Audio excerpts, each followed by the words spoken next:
All right. Let's read it together.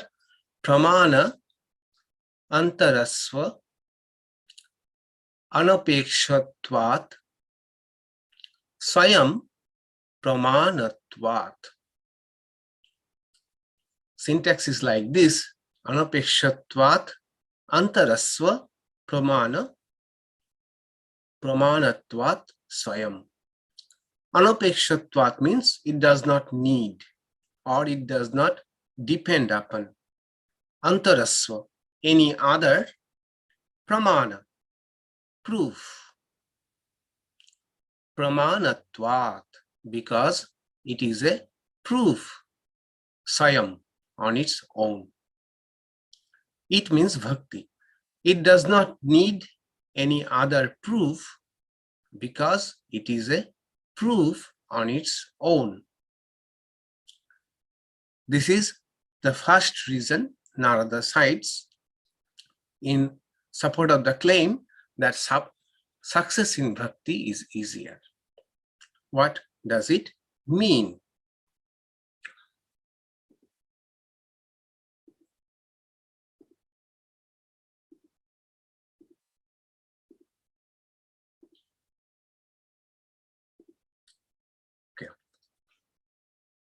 So as we said, in this section, Narada is stating that success in the path of bhakti is easier. So these two things are important. We have to remember. One is success is easier than other paths. Okay. So Narada says bhakti is its own proof. That is, the devotee themselves experience the fruit of bhakti. They don't need any other proof that they are progressing. The progress in bhakti is self-evident. The devotees feel that they are growing in devotion or bhakti. And so it encourages the devotee to proceed. And because of this encouragement, the success in the path of bhakti is easier than other paths. Okay. So here Narada says does not require any other proof. And the word he uses for this is pramana. So pramana simply may mean proof, but pramana has also a technical meaning, right? So knowledge, two types of knowledge, empirical knowledge and transcendental knowledge. Empirical knowledge, whatever we are learning in this world, and mostly it depends upon three types of source. One is direct perception. I am seeing, hearing, touching. This is direct perception. Second is inference. Inference. I am not directly seeing it, but I am inferring it. The example is Parvata Banniman Dhumat. There is fire in the hill because there is smoke. So I am not seeing the fire, but seeing the smoke, I am inferring that there is fire in the hill. Third one is authority. Say we are reading a book about a place, or even say theories or places we have never visited, but we are learning it from a book or a dependable authority, a person who has seen it, experienced it. So these mainly three are the proof for our empirical knowledge. And for transcendental knowledge, there are also largely or broadly three types of proofs. Can anybody tell? We have discussed it in Aphorisms. Three types of proofs for transcendental knowledge or matter related to spirituality. There are three types of sources Pratyaksha, Shastra, and okay, let me see. Shastra and Anumana. Okay, good. Direct experience, experiential learning. Direct experience. All right. Good. So Pratyaksha, Shastra, and Anumana. That is correct. And that goes by the name of Shruti. Go ahead. Yukti, Anubhuti, right? We discuss this again and again when we read Aphorisms. One is Shruti. Shruti is scripture, okay? Mostly Upanishads. Yukti is logic, okay? Logic based on Upanishads. And finally, Anubhuti, our own experience. And our own experience in transcendental matter or in spiritual field is not necessarily this direct perception through eyes or ears or through skin, something like anything, the five sense organs. But the anubhuti is entirely an inner experience, okay, inner experience. For example, when we read Gospel of Sri Ramakrishna, we often find when Sri Ramakrishna is coming down from Samadhi, that exalted state, he is talking to Divine Mother, Mother Kali, right? He is talking as if he is seeing. But others who are sitting in the same room, they are not seeing Mother Kali, right? So this experience, Anubhuti, is not necessarily through these eyes, but it is an experience. So in matter related to spirituality, there are three types of proof. Shruti, the scripture. Scripture speaks about states, about experiences we have not experienced. Okay. This is the recording of the experience of those who have experienced illumined people. Okay. Just like as we have not seen electron and proton or quantums, but when we are reading quantum mechanics or say electronics, we are taking them to be true because it is recording of experiences of those who have seen them or felt them. Then yukti is a logic, okay, and anubhuti is our own anubhuti.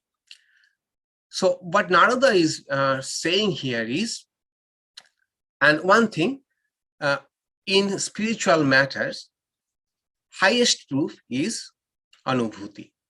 Highest proof is anubhuti. If I have experienced something and I am convinced about the experience, then I don't require any other proof to support my experience.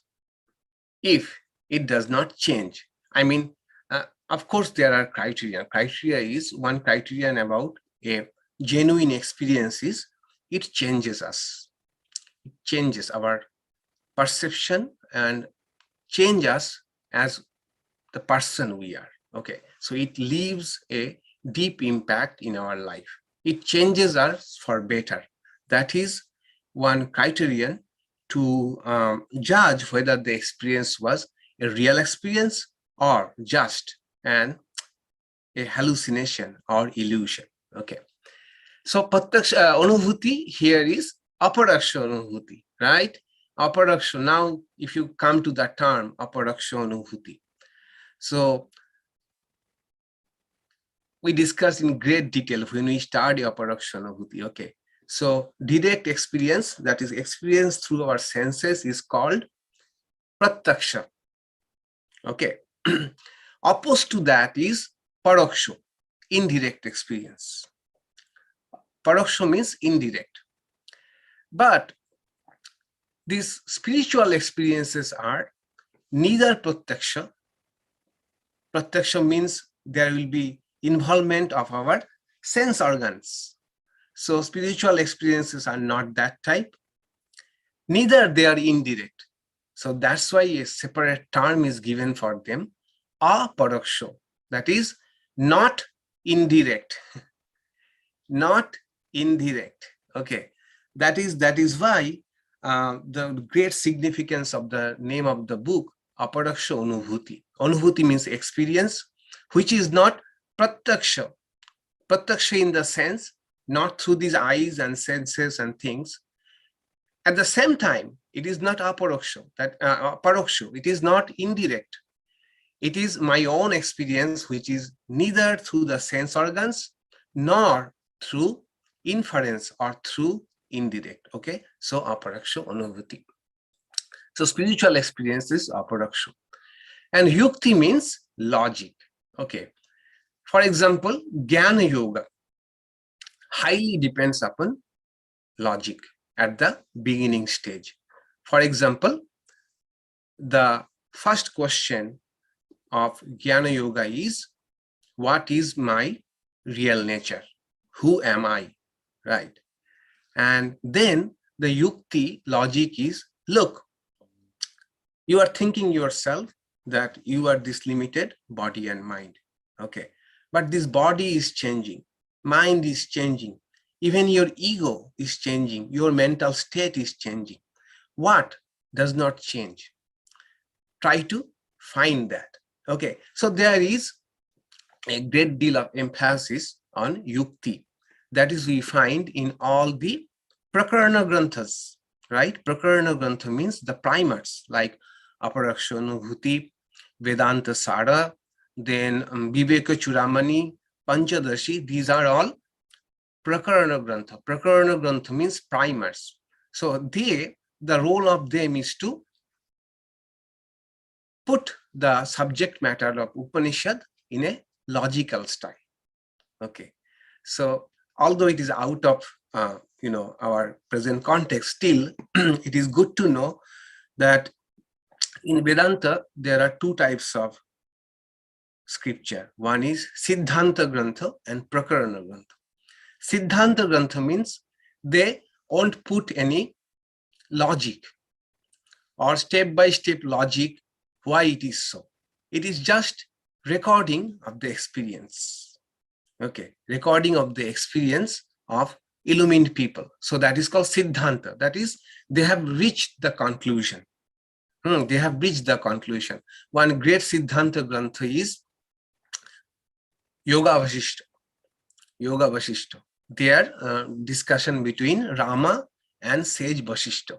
And there Vasishta gives on his discourse based on his transcendental experience, but never tries to put forward any logic for why he is speaking what he is speaking. Siddhanta Grantha. Then Prakarana Granthas came much later, from this time of Shankaracharya, who tried to put everything in perspective. Okay, so that is a different thing, Prakarana Grantha. So Jnana Yoga, for example, is very much dependent upon yukti. Okay, in fact, dealing with yukti is part of Shravana, the first step of Jnana Yoga. Shravana, not only I am hearing the truth, but also in the state of Shravana and also in the state of Manana, second step, I am also doing this rational exercise, that why I am not what I am thinking I am. Okay, and even Jnana Yoga is very much dependent of Upanishads, Shruti. Okay, because this logic, the logic that I am applying in understanding my true nature, is not an independent logic, my own logic. Okay, the idea is to logic which is in accordance with the Upanishads, in accordance with the Upanishad. Shruti Anusara Yukti. Shruti Anusara Yukti. Logic which follows the Shruti or Upanishad. Okay, so to ascertain that whether we are progressing or our experience in yogas, there are three methods. One is my own experience, another is logic, a third one is scripture. Now, that is what Narada is speaking about here, that in bhakti, you don't need logic or scripture to experience or understand that you are progressing in the path. You are testing yourself. The fruit of bhakti is comprehensible to you directly, that yes, this is bhakti and I am probably growing bit by bit in my bhakti. Probably I am feeling a bit more intimate with the divine, okay, or having a more sense of belonging. So whatever our trajectory is, we ourselves can feel it.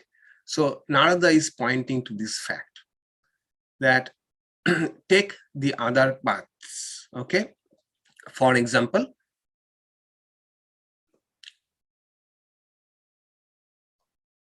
in Raja Yoga, okay? What is the goal of Raja Yoga? The goal of Raja Yoga is to total cessation of all thoughts. Then we shall understand that we are alone. Okay, we are not entangled in this world called Prakriti. This is called Kaivalya. But this Kaivalya comes after a long practice. So Raja Yoga practice or practice of meditation, what it does, it progressively takes our mind or makes our mind one-pointed, right? Through practice of meditation, it is making our mind one-pointed. But in the journey itself, yes, we are feeling that probably now we are more one-pointed, more focused, but there could be doubt that am I really progressing toward Kaivalya, aloneness? Then what we have to do, what the traveler has to do, has to go back to Patanjali Yoga Sutras, okay, to confirm, yes, and talk to other Raja Yogis. They will say, yes, you are on the right path, okay, because your mind is becoming progressively one-pointed. It means you are really going toward that path, okay, Raja Yoga.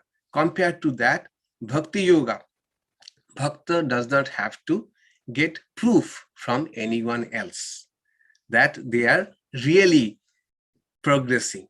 They are really growing more and more in their devotion. Okay. It is, yes, in other words, it is self-evident. Now, Jnana Yoga. In Jnana Yoga, one will increasingly have a conviction that one is spirit. Aham Brahmasmi. Okay. This is something important we should understand. Increasing conviction about that I am not this body and mind, but one can be still far away from the real experience that I am spirit, aham atma, or aham brahmasmi. So that's that conviction in Jnana Yoga. You know what is it called? That itself is a sign of course, great achievement that comes through Shravana and Manana and Nididhyasana. And that state, when someone has got this conviction that I am at the right path, can anybody tell it? Try. You have heard it.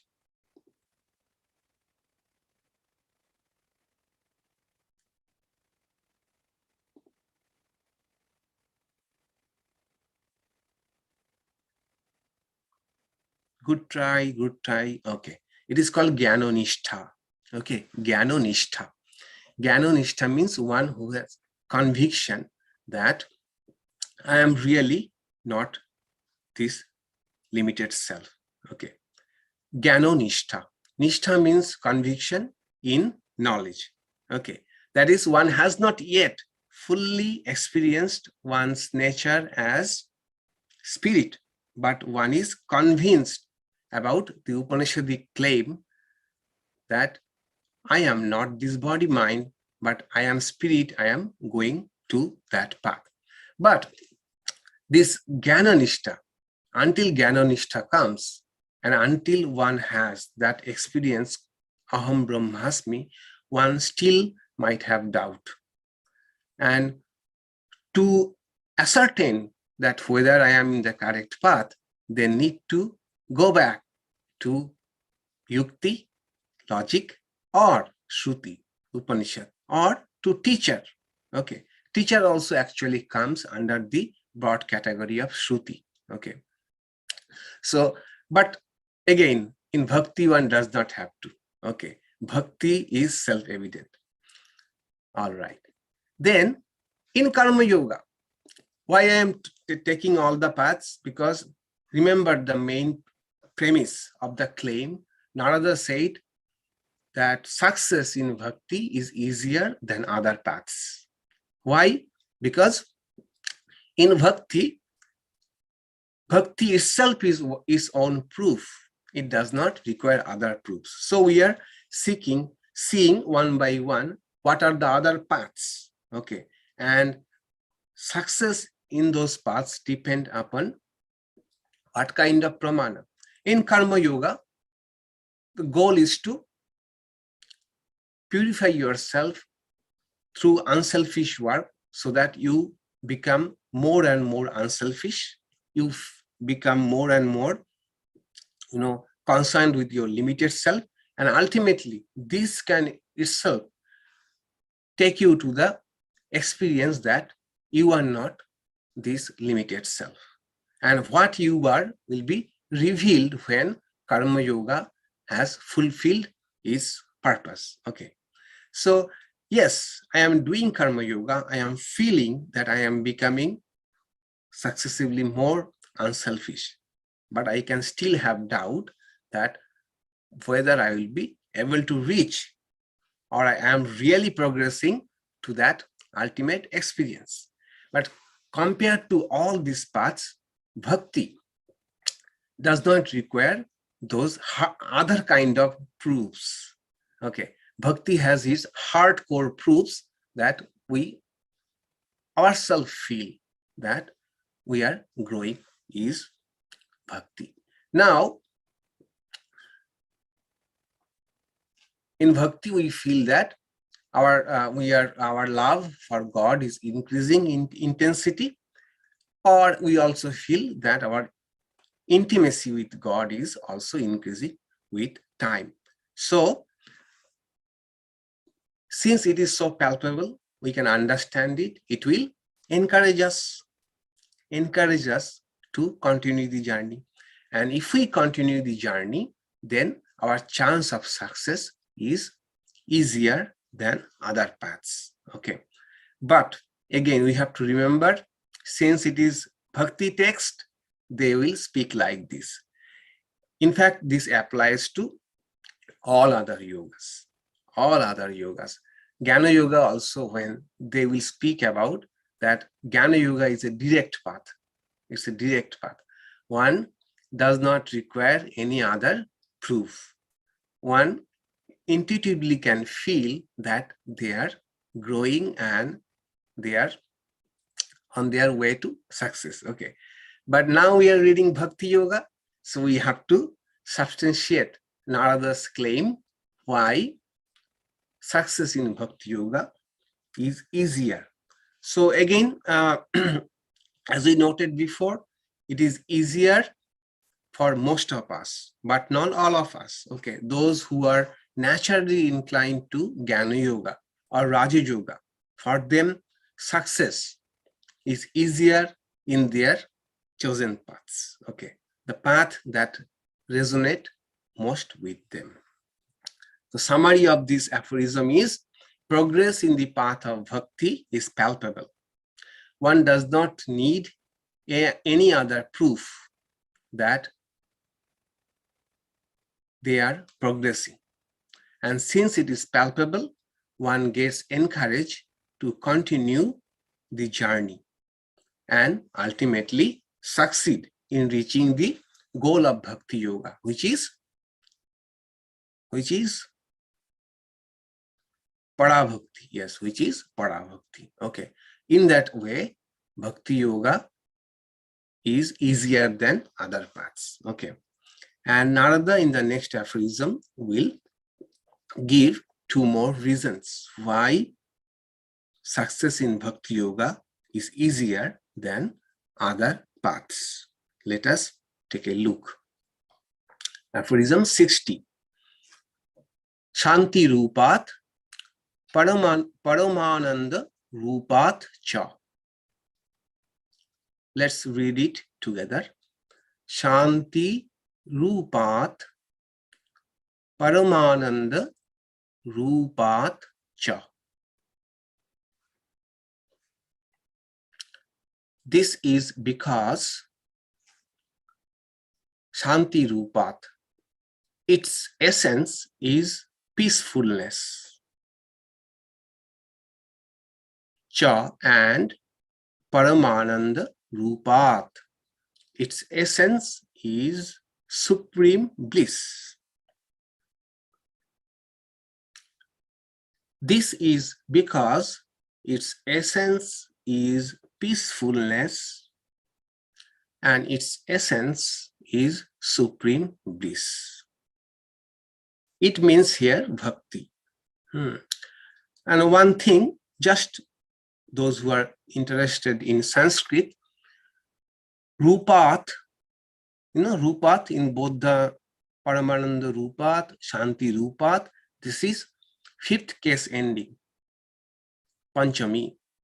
5th case ending usually is in the sense of hetu arthe, because when someone is telling because of this, then this 5th case ending is used.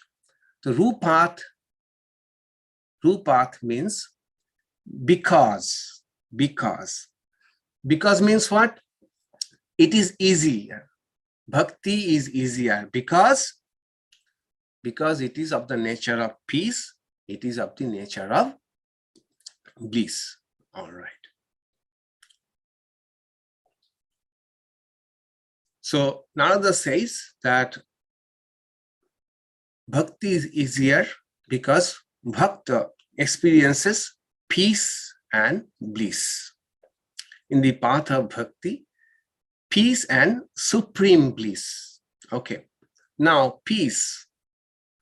What are the criteria for achieving peace? And how are they fulfilled in bhakti? This is something we need to really think about. What is the essence of peace? How we achieve peace and how bhakti fulfills those criteria. Okay, so you might start thinking about. So I am sharing what I think on the matter. You are also encouraged to think, because what I am going to speak is not exhaustive. It is my own understanding. You also may put your input. Okay. So peace. Okay. One thing about peace is, as I understand, peace is elusive in the sense that one cannot chase peace. Okay. Peace is a byproduct. We cannot chase peace. Let me get peace. Let me get peace. Okay. Peace is byproduct. So it is elusive. And peace is a byproduct of bhakti. Why and how? As I feel, one is security. So in bhakti, there is a great security in the mind of the bhakta, devotee, that my beloved is always present. I just need to connect with my beloved. Yes, granted, this connection is not always easy, does not happen all the time, but my beloved, is always there for me and accessible in the spiritual space. It gives us a great sense of security in the mind of Bhakta. And from such security comes peace. If we look at peace, that one of the components of peace is security. When we feel secured. To give an example, I have given it before. You have heard it. Just to remind you, Swami Ranganathan, this is the example I gave, right? That when he was in Burma,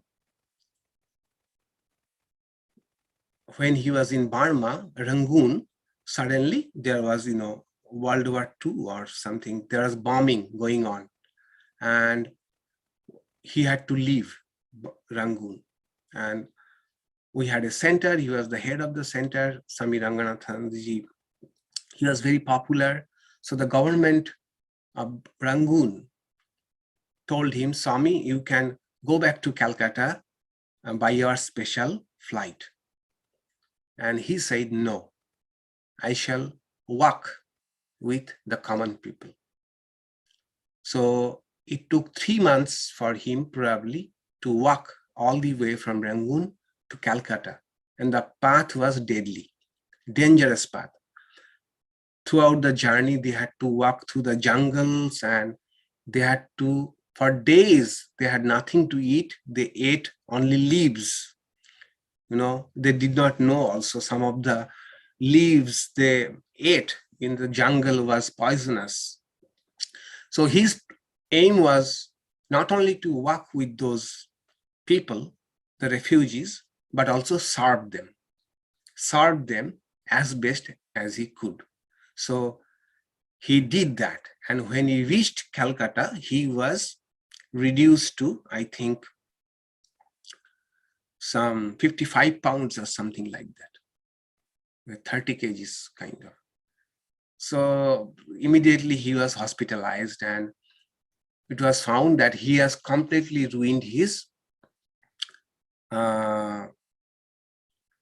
digestive system. So that's why all through his life, he could not eat anything but yogurt and rice, yogurt and boiled rice. This was his meal throughout his life. And this happened quite early, when he was probably in his 20s. Okay. And he lived up to 93, 4, or maybe more than that. So majority of his life spent only one food. So the thing is, he was asked by others that, why did you dare to do that? So he gave a great answer. He said, I knew that if Sri Ramakrishna protects, nobody can kill. And if he kills, nobody can protect. Okay. So the sense of security, the sense of security that is possible for a life of bhakta. Okay. As we progresses, we find that God is taking care of us, and God is in our reach. God is always available. So this is a security. Second component of security is unification. Unification in the sense of, broadly, we have 3 faculties: will, emotion, action. Unfortunately, most of the times, they are not in unity. We will something, feel something else, and might do something else. When all these 3 faculties are in unity, the result is peace. And in bhakti, it happens. For example, if we are really, when we are doing a sincere prayer, when our heart is there in the prayer, okay, the result is our feeling, our willing, and also our action. All 3 merge into one. And when these 3 faculties merge, the result is peace. This also happens in good meditation. our willing, our feeling, and our faculty of action, all three get joined, become unified, and the result is peace. So in bhakti, that is another reason why bhakti brings peace in our mind. Third one is the most important one. The most important component of bhakti, peace, is desirelessness. When we don't feel goaded by any want, we feel that we don't have any want. When we are more specifically, when we are not tormented by any strong desire, and when we are content. As I told earlier, that Swami Bhuteshanandaji, our president, very often, devotees used to ask him how to get peace. He used to say it is very simple, straightforward. Get rid of your desires. Okay, get rid of your desires. Equation is simple. So peace is directly proportional to how much desireless we have become. But how to deal with desire? How we can get rid of desires? Desires difficult to deal directly. Okay, but if we direct our attention, channel our attention, feelings towards God, so desires get less and less with time. Sri Ramakrishna gives the example that if someone has tasted the bliss of divine love, then other kind of bliss or joy really does not attract that person anymore. He gave one example. He said, if someone has tasted candy syrup, no more they like molasses syrup. Okay, molasses syrup. Candy syrup is far better than molasses syrup. So he's a very simple way of telling that.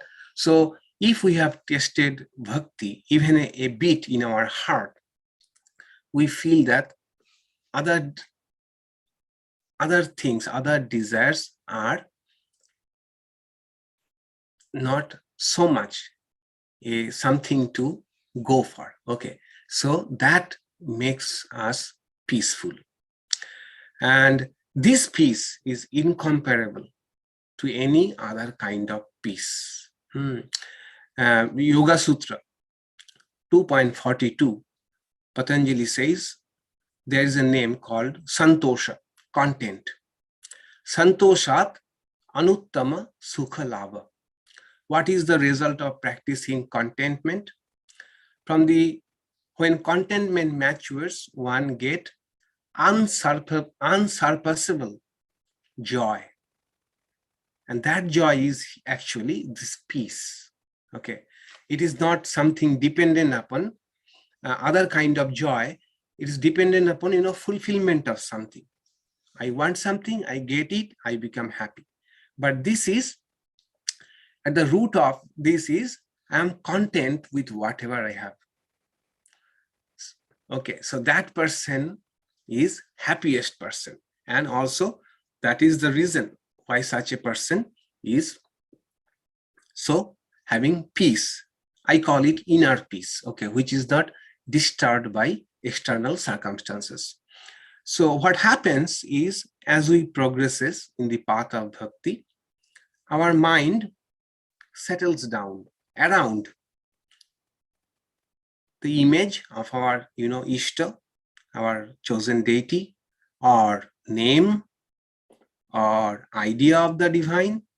Just the example is a good meditation, when we feel that all our desires have taken a back seat. Okay, and our mind is totally given or settled around the image or name or idea of God. And the result, after meditation, all we have experienced, the peace that follows in the meditation is incomparable to any other kind of peace. So these are the things I feel why bhakti brings peace in the mind of the devotee. Okay, and what else do you think about this peace? I got some desire for realization. Desire for realization is not a desire at all. Okay, as we have earlier seen, the desire for more bhakti, para bhakti, is such a desire. It is just like a big fire that consumes other small fires. Okay, other small fires of all other desires. Is not desirelessness common to all path? Yes, all path.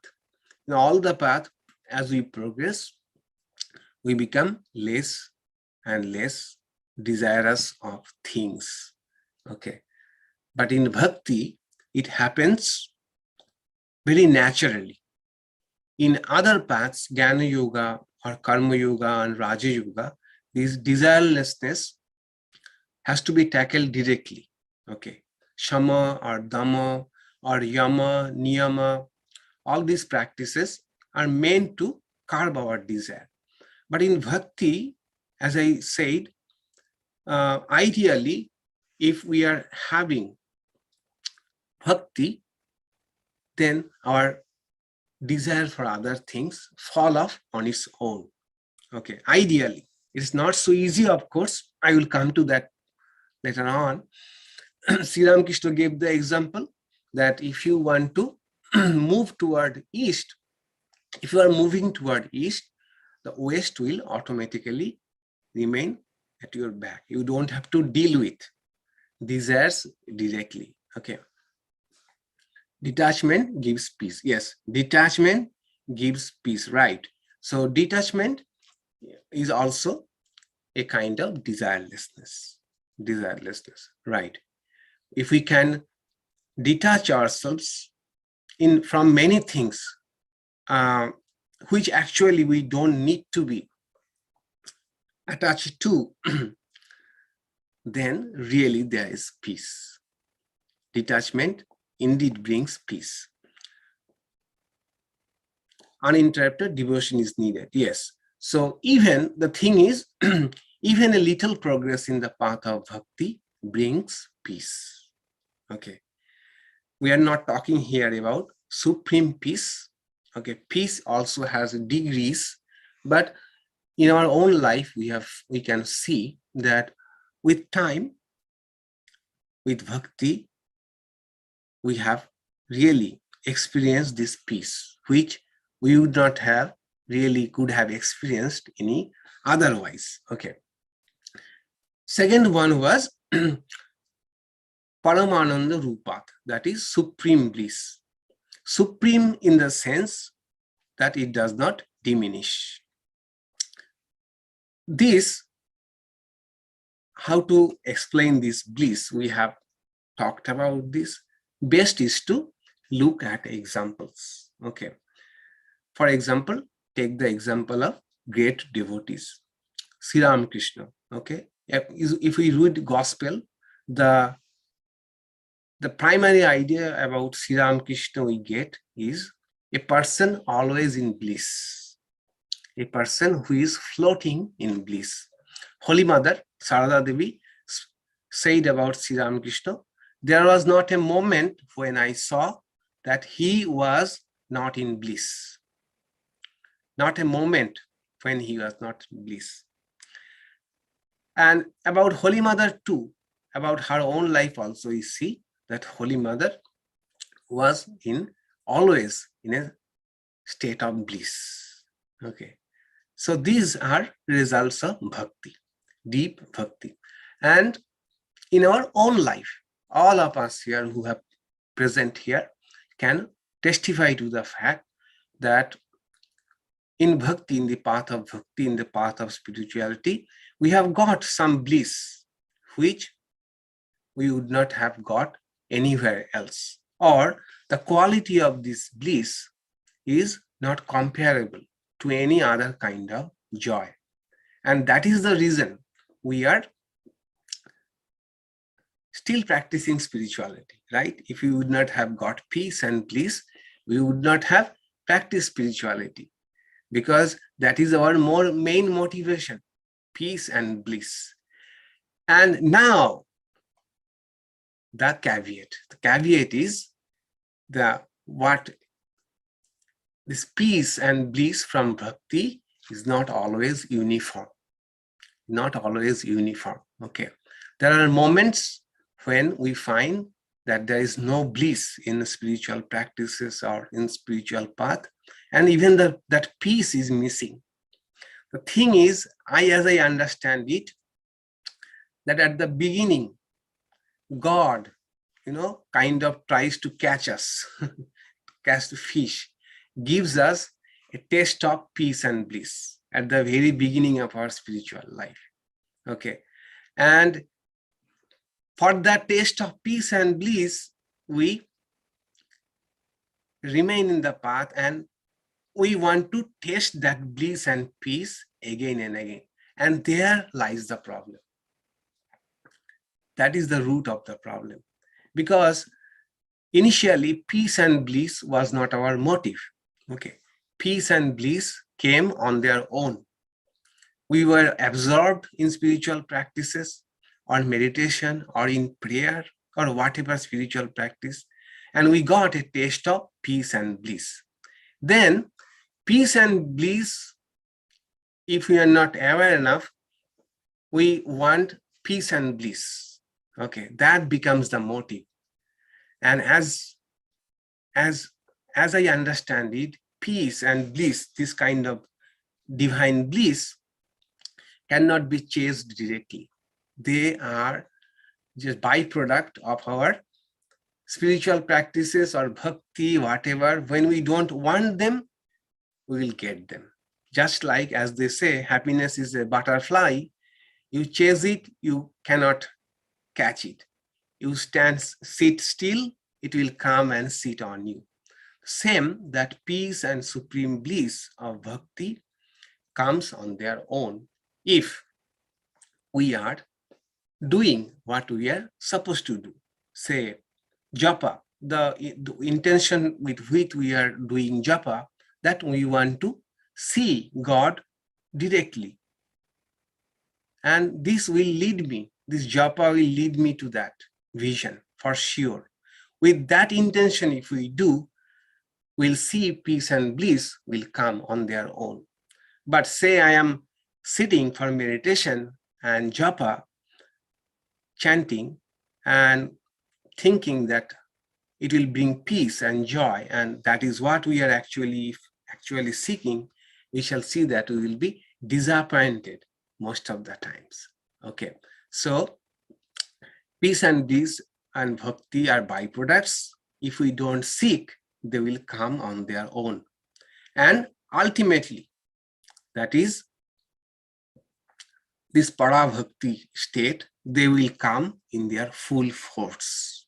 Okay, they will be our constant companion when we have reached the state of para-bhakti. We just need to persevere.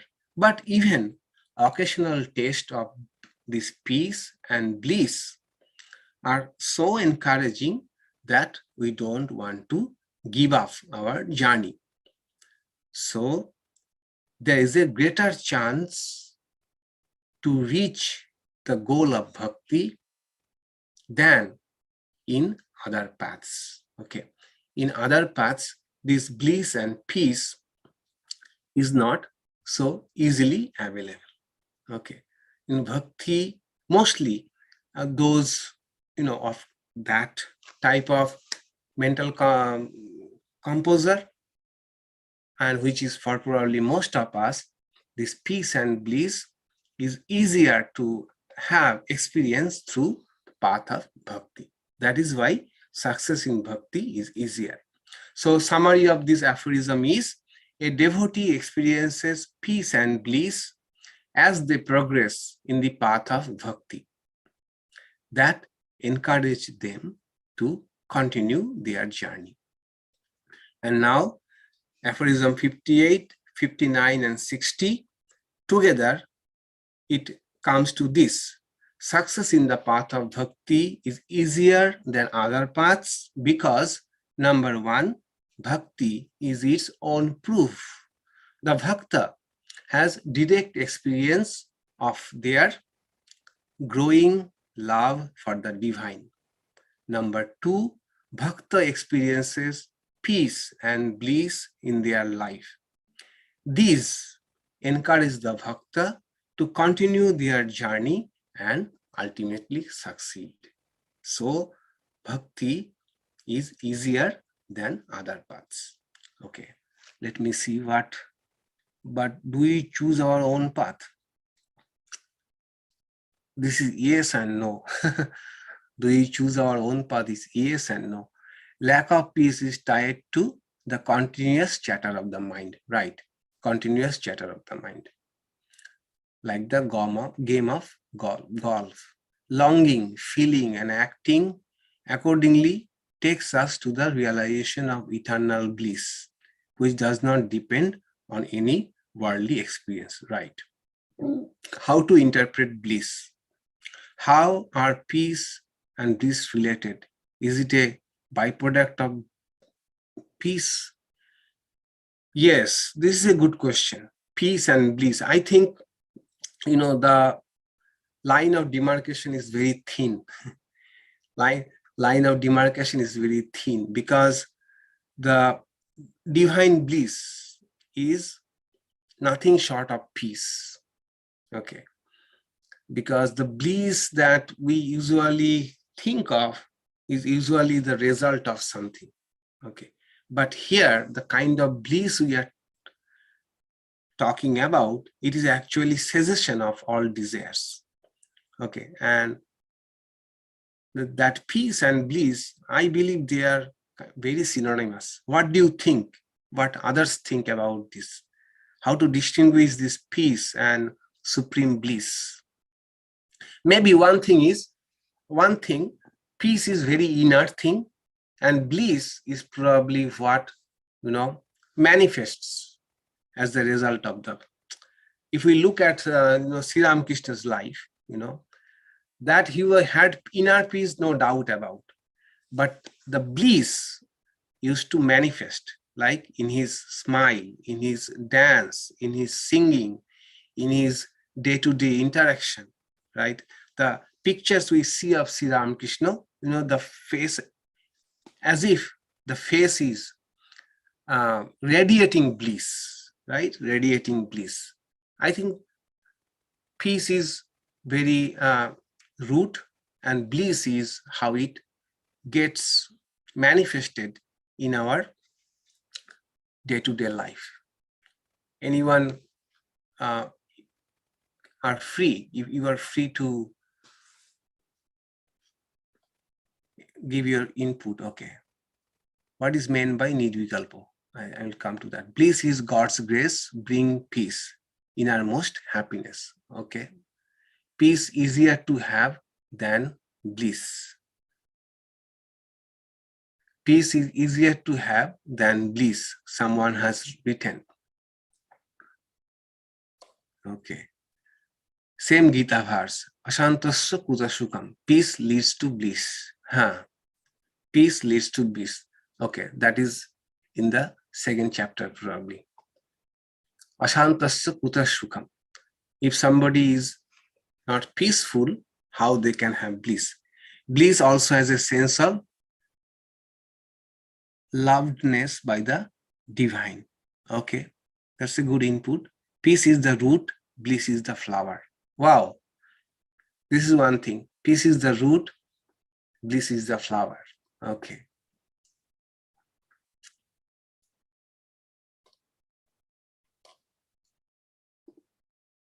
So let's think about this. What is the difference between peace and bliss? Okay. What is the difference between peace and supreme bliss? Let's think about it, and let's end today with this ending note that let's think in the next week that Narada is speaking about peace and supreme bliss. What do they really mean? Okay, because we have experienced both of them in some degrees. Not what Narada is, that notch of peace and bliss we have not, but we have experienced. So from our own experience, what we can recall the difference between peace and bliss is linked with a sense of joy, while peace is linked with tranquility. Great. This is also a great, insight. Bliss is linked with a sense of joy, while peace is linked with tranquility. Okay. I believe, bliss is kind of something like a bubble, a euphoria. After a great meditation, not only we are peaceful, but we feel a kind of buoyancy, a buoyancy. Probably we are singing a song, humming a song out of this bliss. Probably that is bliss, and the state of mind, that tranquility, the great word that we got, that is peace. Okay, so peace and bliss probably, center and periphery or root, flower. Let's think about it. Okay, so next two aphorisms will be how a devotee should think about world's problems. World's problems, what the attitude of a devotee should be about the problems of the world. Okay, that will be the aphorism 61 and 62 that we shall take